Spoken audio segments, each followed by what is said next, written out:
If you took the real reasons you go to food quiz this week, and thank you, seriously, it takes courage to look honestly at your own patterns. And I want to make sure you know how to read what came back. Because here's what I don't want. I don't want you to look at your results thinking, great, now I have a list of everything wrong with me. That's not what the quiz is for. What you have is a map, and today I want to help you read it. Before we go anywhere near what's loud for you right now, I want to talk about something else in your results. Somewhere in there are things you marked, I used to, not anymore. I want you to stop and look at those for a second. That is not a small thing. That is your brain already having rewired. That is neuroplasticity that has already happened in you in this lifetime around this exact thing we're working on. The same capacity that shifted those patterns is exactly what's available for the ones that are still loud.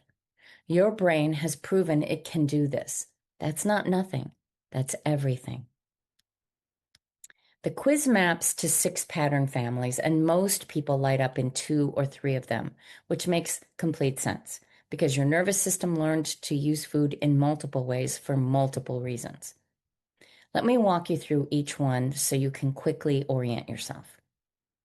The first is the foundation builders. This is the food story that started early, before you had language, before you had choice. Food got wired in as comfort, reward, love. It's not your fault. It was installed. The second is the chemistry lab. Your volume knob is turned up higher than average.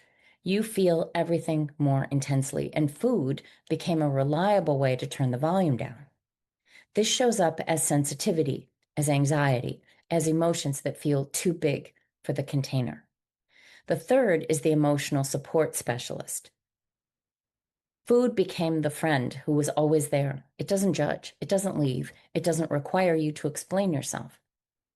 This is the alarmed aloneness pattern, activated and alone with food as the most reliable companion. The fourth is the internal advisory board. Your head is loud with competing voices. The rebel, the manager, the indulger, the protector, all fighting for control. Diet cycling lives here. So does the exhausting internal committee meeting that happens every time food is involved. The fifth is the external influence network. Your environment is running your eating. Triggers in places, people, situations. The sight of food, the smell of it, the social pressure of being around others eating.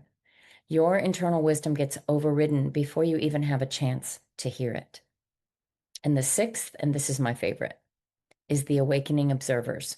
These are the already rewired wins, the places where you can see what's happening, where the observer is awake and growing. If you have these lighting up, celebrate them. They're proof of everything we're talking about here. What your loudest family is telling you. So here's how to actually use this. Find your loudest family, the 1 or 2 where you have the most often and almost always responses. That's not your problem. That's your nervous system's most well-worn path to relief. And the question isn't, how do I stop this pattern? The question is, what does this pattern tell me about my nervous system?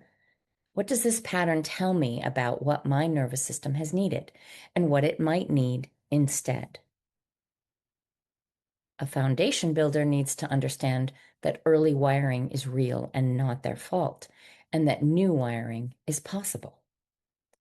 A chemistry lab person needs to know their sensitivity is an asset, not a liability, and that there are other ways to turn the volume down besides food. An emotional support specialist needs real accompaniment, humans who can be with them in the hard moments, so food doesn't have to be the only companion. An internal advisory board person needs their parts to start talking to each other instead of fighting. The rebel and the manager need to understand they're on the same team. An external influence network person needs to understand what's actually triggering them and build the gap between trigger and response. And an awakening observer needs to keep doing exactly what they're doing because the noticing is the work.